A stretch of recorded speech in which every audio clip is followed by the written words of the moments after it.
अस्सलाम वालेकुम first year. बेटे फर्स्ट चैप्टर हमने कंप्लीट कर लिया है। आज हम अपना सेकंड चैप्टर जो है वो स्टार्ट करेंगे। सेकंड चैप्टर आपका है एटॉमिक स्ट्रक्चर। एटॉमिक स्ट्रक्चर के बारे में डिटेल्स इस चैप्टर में हमने पढ़ना है। व्हाट इज़ एटम आपको पता है। फिर एटम के आगे फर्दर फंडामेंटल पार्टिकल्स हैं मेन, उसमें नोटिसेबल कौन कौन से आपको पता है, इलेक्ट्रॉन, प्रोटॉन एंड न्यूट्रॉन। ठीक है, इन सब के बारे में, इनके इनके सारे चार्जेस कितने हैं, इनके रिलेटिव मासेस कितने हैं, proton number, nucleon number, atomic radius, ionic radius, each and everything about atomic structure जो है इस चैप्टर में हम डिटेल से जो है वो स्टडी करेंगे। Let's start with the first topic.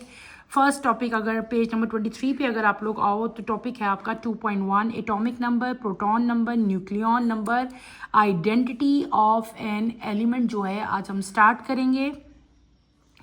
Let's start with the reading बेटे। इन 1913 मूसले observed that when different elements were bombarded with cathode ray, the X-rays of some characteristic frequencies were produced. It was found that square root of the frequency of the X-ray was directly proportional to the atomic number of an element. He concluded that this number, that is the atomic number Z, was a fundamental property of an element. It is called proton number. The number of proton and neutron in the nucleus of an atom is collectively called its nucleon number or its mass number. Atomic number is related to the mass number by the following equation: A is equals to Z plus N. For example, an atom of an element X having atomic number Z and mass number A is described as XAZ. For example, aluminium 2713. Number of neutron in an atom can be calculated as. इतने छोटे, ये जो थोड़ी सी मैंने अभी line बेटे reading की है, इस लाइन्स में हमने क्या पढ़ा, हमने 2-3 चीज़ें बड़ी नोटिसेबल जो है मैंने आपको रीडिंग जिसकी करवाई है वो क्या थी बेटे। 1930 में मूसले ने ऑब्जर्वेशन थी उसकी, उसने ऑब्जर्व किया कि जब डिफरेंट एलिमेंट्स को कैथोड रेस के ज़रिए बम्बार्ड किया जाए, उनकी बम्बार्डमेंट की जाए, तो क्या होता है कि उनके अंदर से रेज एमिट होती हैं और उन रेज की जो कैरेक्टरिस्टिक्स हैं वो x rays of some characteristic frequencies were produce. ठीक है, उसने क्या देखा, उसने कहा कि जब इन एक्सरेज का, इनकी फ्रीक्वेंसीज का स्क्वायर रूट लिया जाए तो उनकी फ्रीक्वेंसी का स्क्वायर रूट जो है वो उनके एटॉमिक नंबर यानी कि एलिमेंट के एटॉमिक नंबर के डायरेक्टली प्रोपोर्शनल होता है। क्या मैंने बात की, फ्रीक्वेंसी का स्क्वायर रूट, ये जैसे यहाँ पे नीचे लिखा फ्रीक्वेंसी का स्क्वायर रूट जो है वो डायरेक्टली प्रोपोर्शनल होगा किसके बेटे, जी के। जी क्या चीज़ है, Z is atomic number of the element. Atomic number of the जो भी एटम है उसके एटॉमिक नंबर को हम कैपिटल जेड से जो है वो राइट करते हैं। तो उसने क्या कहा था कि जब कोई सी भी एलिमेंट को आप बम्बार्ड करो विद कैथोड रेज तो एक्स रेज जो है जो प्रोड्यूस होंगी उनकी फ्रीक्वेंसी जो है वो डिफरेंट होंगी और वो फ्रीक्वेंसी जो है वो डायरेक्टली प्रोपोर्शन होगी atomic number of the element के। Is that clear. नेक्स्ट आप लोग चलते हैं कि व्हाट इज एटॉमिक नंबर। ये जेड क्या चीज़ है, Z is the fundamental property of an element. किसी भी एलिमेंट की फंडामेंटल प्रॉपर्टी है Z. It is also known as proton number, यानी कि किसी भी एलिमेंट का जो प्रोटॉन नंबर होता है उसको हम लोग क्या कहते हैं, उसको हम लोग कहते हैं एटॉमिक नंबर। क्या कहते हैं, एटॉमिक नंबर। और इसको हम लोग किस तरह राइट करते हैं, कैपिटल जेड से जो है इसको आप राइट करोगे। दोबारा बता देती हूँ, हमने क्या पढ़ लिया, प्रोटॉन नंबर, प्रोटॉन, इलेक्ट्रॉन और न्यूट्रॉन, ये आपको पता है कि पार्ट्स हैं, फर्दर पार्टिकल्स हैं किसके बेटे, एटम के, सब एटॉमिक पार्टिकल्स हैं। तो जो नंबर ऑफ प्रोटॉन होते हैं उनको हम लोग कंबाइनली क्या कहते हैं, एटॉमिक नंबर कहते हैं, जिसको हम लोग कैपिटल जी से जो है वो राइट करते हैं। नेक्स्ट चीज़ हमने क्या पढ़ी कि जो number of proton plus number of neutron, nucleus यानी कि एटम के सेंटर में क्या चीज़ प्रेजेंट है, न्यूक्लियस। न्यूक्लियस के इर्द गिर्द क्या चीज़ रिवॉल्व कर रही होती है, इलेक्ट्रॉन। अब बात मैं कर रही हूँ न्यूक्लियस के अंदर की बात कर रहे हैं। न्यूक्लियस के अंदर दो चीज़ें प्रेजेंट है, एक है प्रोटॉन और एक है न्यूट्रॉन। प्रोटॉन और न्यूट्रॉन को कंबाइनली हम लोग क्या कहते हैं, आपने याद रखना है, उसको कंबाइनली हम लोग कहते हैं न्यूक्लियॉन नंबर। क्या कहते हैं, न्यूक्लियॉन नंबर। न्यूक्लियस से निकला है, न्यूक्लियस के अंदर चीज़ें प्रेजेंट है, कौन सी, प्रोटॉन और न्यूट्रॉन। तो प्रोटॉन और न्यूट्रॉन को कंबाइनली हम लोग क्या कहेंगे, न्यूक्लियॉन नंबर कहेंगे। और इसको हम लोग क्या कहते हैं, इस नंबर को हम लोग कहते हैं मैस नंबर। अब आपने दो चीज़ें पढ़ ली, एक हमने पढ़ लिया एटॉमिक नंबर, एक हमने पढ़ लिया मैथ नंबर। मैथ नंबर को हम राइट करते हैं कैपिटल ए से। बार बार रिपीट कर रही हूँ ताकि कंसेप्ट क्लियर हो। 2 नंबर हो गए, एक हो गया एटॉमिक नंबर बेटे और एक हो गया मैथ नंबर। एटॉमिक नंबर क्या होता है? Number of proton. Math number क्या होता है? Number of proton plus number of neutron. Math number को कैसे लिखते हैं? कैपिटल ए से, और जो आपका आता है एटॉमिक नंबर उसको कैसे लिखते हैं? कैपिटल जेड से। अब जो आपका एटॉमिक नंबर है, जो भी हमने पढ़ा है मैथ नंबर, जो मैं आपको बताया मैथ नंबर में मैंने क्या कहा था, कैपिटल ए से उसको लिखते हैं और वो किसके इक्वल होता है? Number of proton plus number of neutron. तो आप लोग एक इक्वेशन है आपकी बनती है, इक्वेशन क्या बनती है? A is equal to Z plus N. ये जो ए है इसका मतलब क्या होता है? Math number. क्या नंबर होता है इसका? Math number. जेड का मतलब होता है नंबर ऑफ प्रोटॉन, एन का मतलब होता है नंबर ऑफ न्यूट्रॉन। यानी कि नंबर ऑफ प्रोटॉन और नंबर ऑफ न्यूट्रॉन को जब आप लोग ऐड करोगे तो आपके पास क्या आएगा? Total mass number of the atom आ जाएगा। क्लियर हो गया? एग्जाम्पल आपको दी हुई है, सपोज करो कि आपके पास कोई भी एलिमेंट है, एलिमेंट एक्स, तो आप उसको कैसे शो करते हैं पीरियोडिक टेबल में? वो कैसे लिखा होता है बेटे? पहले भी मैंने बताया था, दोबारा मैं एक दफा बता देती हूँ। सपोज करो कोई भी एलिमेंट है, आपके पास एक एलिमेंट है जिसका नाम हमने क्या रखा हुआ है? एक्स रखा हुआ है। ठीक है, एक्स के ऊपर 2 चीजें लिखी होती हैं, ऊपर लिखा होता है ए, नीचे लिखा होता है जेड। ए का मतलब क्या होता है? Math number, number of proton plus number of neutron, और वो ऊपर लिखा होता है। नीचे देखो तो नीचे Z लिखा होगा, Z का मतलब क्या होता है? Number of proton. ये तो थी एक्सपोज एग्जाम्पल। अब हम देखते हैं इसकी ओरिजिनल एग्जाम्पल। ओरिजिनल एग्जाम्पल में आपको एग्जाम्पल दी हुई है एल्युमिनियम की। किसकी एग्जाम्पल दी हुई है बेटे? Aluminium, AL। इसके ऊपर 2 नंबर राइट लिखे हुए हैं, एक लिखा हुआ है 27, एक लिखा हुआ है 13। ये जो ऊपर वाला नंबर लिखा हुआ है ना बेटे 27, इस 27 का मतलब क्या है? कि ये इसका मैथ नंबर है। क्या है? 27 इसका मैथ नंबर है। और 13 क्या लिखा हुआ है? ये लिखा हुआ है नंबर ऑफ प्रोटॉन, यानी कि Z लिखा हुआ है। तो इसका जो है मैथ नंबर कितना हुआ है एल्युमिनियम का? 27, और इसका Z यानी कि प्रोटॉन नंबर कितना हुआ? कितने प्रोटॉन होंगे एल्युमिनियम में? 13 होंगे। ठीक है, तो अगर आपको किसी भी एलिमेंट का मैथ नंबर पता हो और उसके नंबर ऑफ प्रोटॉन पता हो तो आप उसका नंबर ऑफ न्यूट्रॉन जो है वो इजीली जो है वो फाइंड आउट कर सकते हो। कैसे फाइंड आउट करोगे? You can find by the help of the formula. वो कौन सा फॉर्मूला आप यूज करोगे?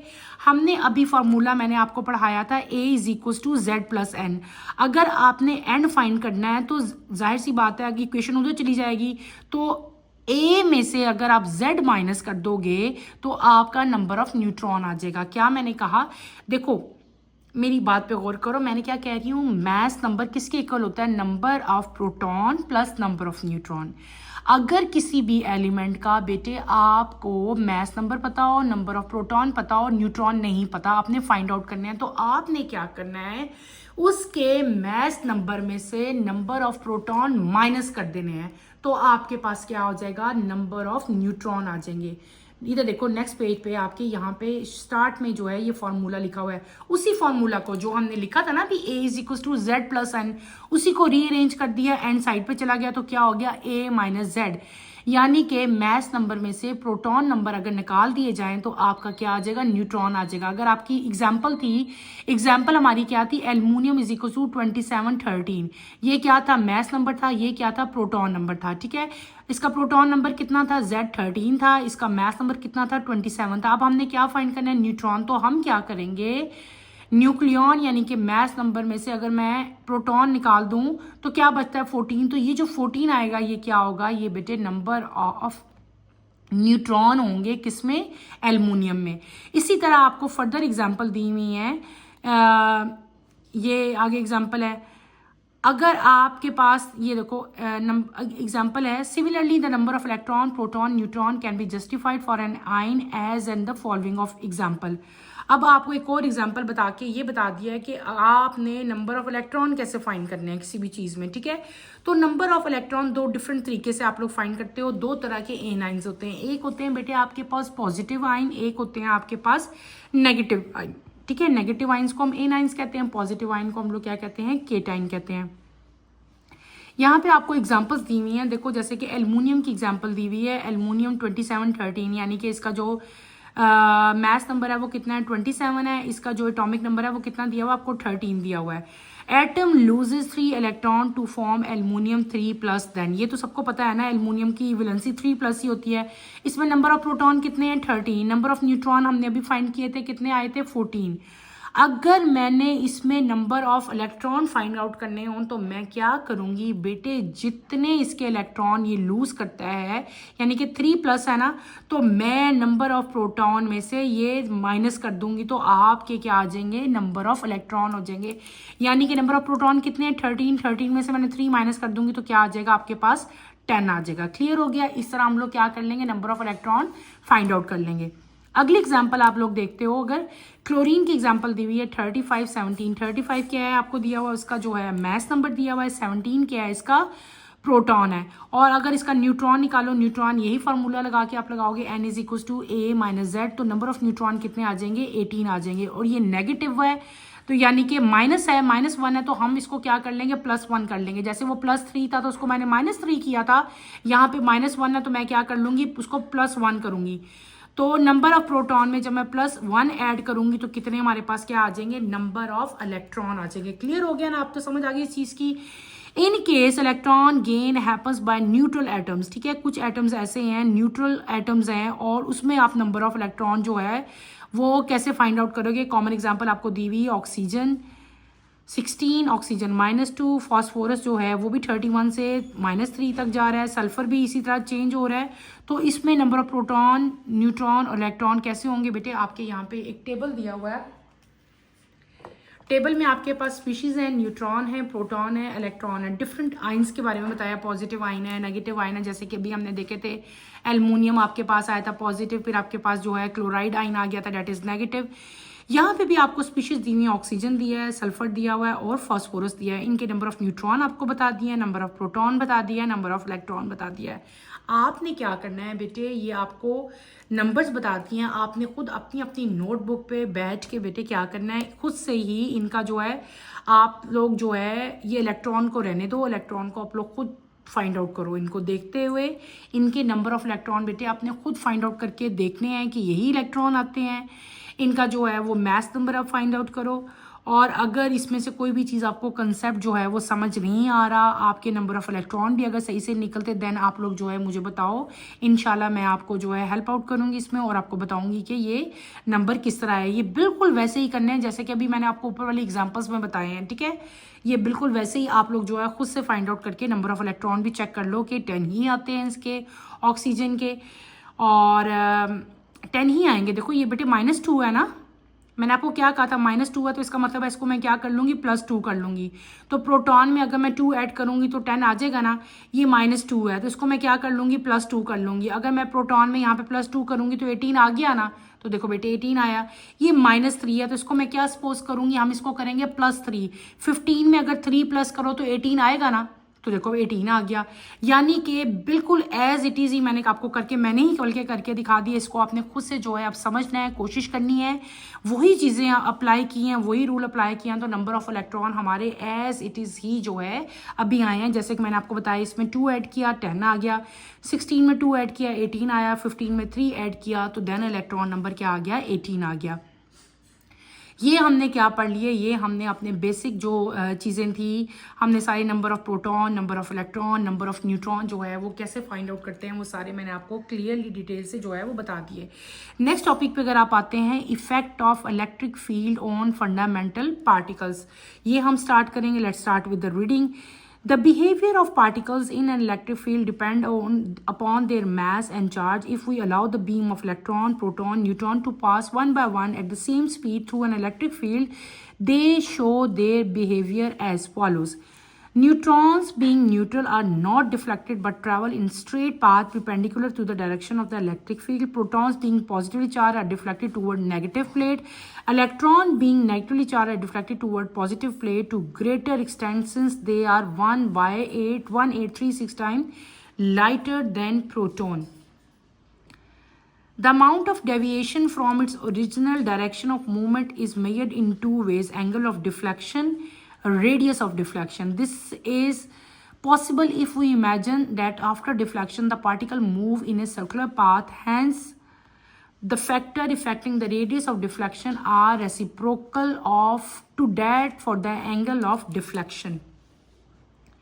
हमने क्या कर लिया, हमने मेन फंडामेंटल प्रॉपर्टीज़ जो इलेक्ट्रॉन के एटम के फंडामेंटल पार्टिकल्स थे उनकी जो मेन प्रॉपर्टीज़ हैं, जो सबसे नोटिसेबल प्रॉपर्टीज़ हैं, वो बेटे हमने रीडिंग की.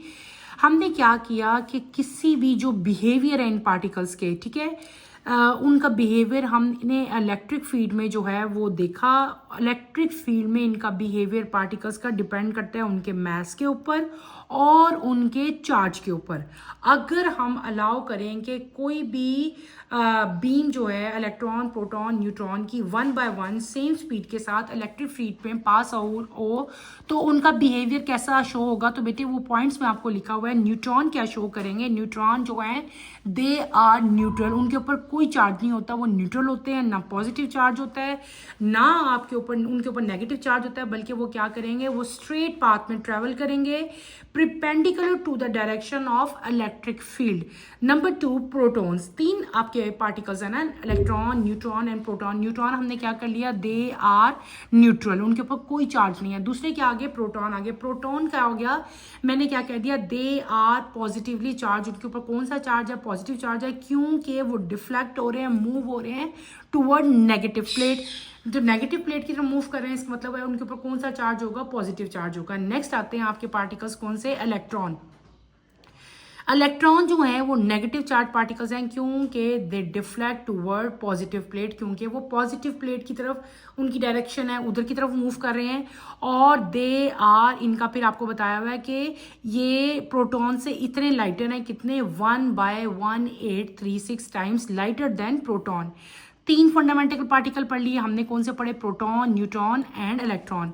ये देखो ये बीम ऑफ पार्टिकल है, तीनों आगे से पार्टिकल है. न्यूट्रॉन जो है वो स्ट्रेट मूव कर रहा है, ठीक है, इसका मतलब है इसके ऊपर कोई चार्ज प्रेजेंट नहीं है. प्रोटॉन जो है वो पॉजिटिव प्लेट की तरफ, नेगेटिव की तरफ मूव कर रहा है. ये 2 प्लेट्स हैं, एक पॉजिटिव इलेक्ट्रोड है, एक कौन सा है, एक नेगेटिव इलेक्ट्रोड है बेटे, एक पॉजिटिव है. प्रोटॉन जो है वो डिफ्लेक्ट कर गए हैं नेगेटिव की तरफ, इसका मतलब है प्रोटॉन के ऊपर पॉजिटिव चार्ज है. इलेक्ट्रॉन जो है वो पॉजिटिव की तरफ डिफ्लेक्ट हुआ है, इसका मतलब है इनके ऊपर कौन सा चार्ज है, नेगेटिव चार्ज है. क्लियर हो गया. अब जो इनकी अमाउंट ऑफ डेविएशन है, यानी कि जो इनकी डायरेक्शन ऑफ मूवमेंट है, उनको हम लोग 2 डिफरेंट मेथड से मेजर कर सकते हैं. वो कि कौन कौन से आपको वेज बता दिए हैं बेटे. एक है एंगल ऑफ डिफ्लेक्शन और एक होता है radius of deflection. Angle of deflection जो है वो डायरेक्टली प्रोपोर्शनल होता है किसके ऊपर, चार्ज ओवर मास के डायरेक्टली पोर्शन है, ठीक है. और जो रेडियस है वो किसके है, डायरेक्टली पोर्शन मास ओवर चार्ज के, ठीक है. वो था चार्ज ओवर मास और ये क्या चीज़ है, मास ओवर चार्ज के इक्वल है. ये दोनों चीज़ें आपने याद रखनी है. अब हमें पता चल गया कि जो तीनों के तीनों पार्टिकल्स हैं उनके ऊपर चार्ज जो हैं वो कौन से प्रेजेंट है. और हमने आफ्टर डिफ्लेक्शन भी जो है वो देखा कि ये जो पार्टिकल्स हैं ये सर्कुलर पाथ में जो है, यानी कि जब इनकी डिफ्लेक्शन होगी, ठीक है, उसके बाद ये तीनों पार्टिकल्स जो हैं बेटे ये सर्कुलर पाथ में जो है वो मूव करेंगे. और ये जो फैक्टर इफेक्टिंग जो रेडियस ऑफ डिफ्लेक्शन आर जो है रिसिप्रोकल है angle of for the angle of deflection के. क्लियर हो गया. यानी कि इन द लास्ट मैंने क्या कह दिया कि वो फैक्टर जो इफेक्ट कर रहे थे रेडियस ऑफ डिफ्लेक्शन को, ठीक है, वो किस चीज़ का रिसिप्रोकल है, एंगल ऑफ डिफ्लेक्शन की. दोनों एक दूसरे के रिसिप्रोकल हैं. देखो रिवर्स है, ये चार्ज ओवर मास है और ये क्या है, मास ओवर चार्ज है. तो ये एक दूसरे के क्या हुए, एंगल ऑफ डिफ्लेक्शन और जो रेडियस ऑफ डिफ्लेक्शन है ये दोनों एक दूसरे के रेसिप्रोकल्स हो गए, ठीक है. क्लियर हो गया. इन द एंड आपको जो है इस टॉपिक के एंड पे आपको एक टेबल दिया हुआ है. Table 2.2 show the properties of 3 fundamental particles, electron, proton and neutron present in an atom. 3 आपको पार्टिकल्स हैं बेटे एटम के, प्रोटॉन, न्यूट्रॉन एंड इलेक्ट्रॉन. इन दोनों के आपको चार्जेस बताए हैं. प्रोटॉन का चार्ज बताया है नेगेटिव, और इसका दोनों के चार्ज सेम है, लेकिन ये पॉजिटिव में है, ये नेगेटिव में है, और न्यूट्रॉन हैज 0 चार्ज. क्लियर. फिर आगे उनके रिलेटिव चार्ज बताए हैं. इसका रिलेटिव चार्ज +1 है, -1, इसका 0. फिर तीनों के मास नंबर यानी कि उनका वेट जो है इन केजी जो है वो लिखा हुआ है, ये आपने एज इट इज़ याद करना है. और इनका मास AMU में जो है वो भी लिखा हुआ है, वो भी आपने एज इट इज़ याद करना है बेटे. ये आप मास और ये वाला मास आप लोगों ने ज़ुबानी याद कर लेना है, क्योंकि आगे जो हम न्यूमेरिकल्स करेंगे उनमें आपको इन मैसेस की जो है वो ज़रूरत पड़ेगी. नेक्स्ट आपका क्विक चेक है। क्विक चेक आपका 2.1 ए है, calculate the number of neutron in the following elements. आपको 3 एलिमेंट्स दिए हुए हैं, एक आपका पोटाशियम, दूसरा आपका क्लोराइड और AR आर्सेनिक, 3 आपको दिए हुए हैं। आपको इनका मास नंबर भी दिया हुआ है, नंबर ऑफ प्रोटॉन भी दिए हैं। आपने इनके क्या फाइंड करने हैं, नंबर ऑफ न्यूट्रॉन बेटे आपने फाइंड करने हैं, बिल्कुल वैसे ही जैसे मैंने अभी फार्मूला लगा के आपको बताया था। क्या फार्मूला हमने बताया था नंबर ऑफ न्यूट्रॉन में, A माइनस जेड, यानी कि मैस नंबर में से जब आप नंबर ऑफ प्रोटॉन माइनस कर दोगे तो आपका क्या आ जाएगा, नंबर ऑफ न्यूट्रॉन आ जाएगा। 39 में से 19 माइनस करोगे और बिल्कुल आपने क्या करना है, जैसे कि सपोज आप पहले पोटाशियम लिखो अगर, तो पोटाशियम में आप लोग क्या करोगे, उसका पहले आपने फार्मूला लिख लेना है। फार्मूला के बाद आपने क्या बता देना है, सिंपल फार्मूला लिखोगे। 39 में से आप लोग जो है फिर आगे माइनस करते जाओगे तो आपका जो है वो नंबर ऑफ क्या आ जाएगा, नंबर ऑफ न्यूट्रॉन जो हैं वो आपके साथ साथ जो हैं वो आते जाएंगे। ये क्वेश्चन बेटे आपने खुद करना है। अगर इस क्वेश्चन में कोई भी प्रॉब्लम हुई, कोई मुश्किल हुई तो आपने मेरे से पूछनी है, बहुत आसान है। ये मैंने अभी आपको इसमें एल्युमिनियम की एग्जांपल हम लोग करके आए हैं बेटे, बिल्कुल वैसे ही है। ये देखो, ये देखिए, ये वाला फार्मूला लगाना है। नंबर ऑफ न्यूट्रॉन फाइंड करने में हम लोग क्या लगाते हैं, N is to A minus Z. A में से जी माइनस कर दोगे तो आपका क्या आ जाएगा, नंबर ऑफ न्यूट्रॉन आ जाएंगे। तो बेटे आज का टॉपिक हम यहीं पे एंड करते हैं। ये आप लोगों ने खुद करना है, मैं आप लोगों का देखूंगी कमिंग लेक्चर में आपने कैसे इसको किया, और अगर नहीं आया तो मैं आपको करवा दूंगी। क्लियर है, इतना इजी है, इसमें कुछ करवाने वाला तो है नहीं है। नंबर ऑफ न्यूट्रॉन बस आपने फाइंड करने हैं, मैथ नंबर में से नंबर ऑफ प्रोटॉन माइनस कर दो तो नंबर ऑफ न्यूट्रॉन आ जाएंगे आपके। टॉपिक यहीं पे एंड करते हैं। इंशाल्लाह कमिंग लेक्चर में हम लोग जो है इलेक्ट्रॉनिक कॉन्फ़िगरेशन के जो एक्सपेरिमेंटल एविडेंसेस हैं वो स्टार्ट करेंगे। कमिंग लेक्चर की नोटिफिकेशन के लिए आप चैनल को शेयर करो, लाइक करो और सब्सक्राइब करो। यहीं पे अपना टॉपिक बेटे मैं एंड करती हूँ। अल्लाह हाफिज़ फर्स्ट ईयर, टेक केयर बेटे।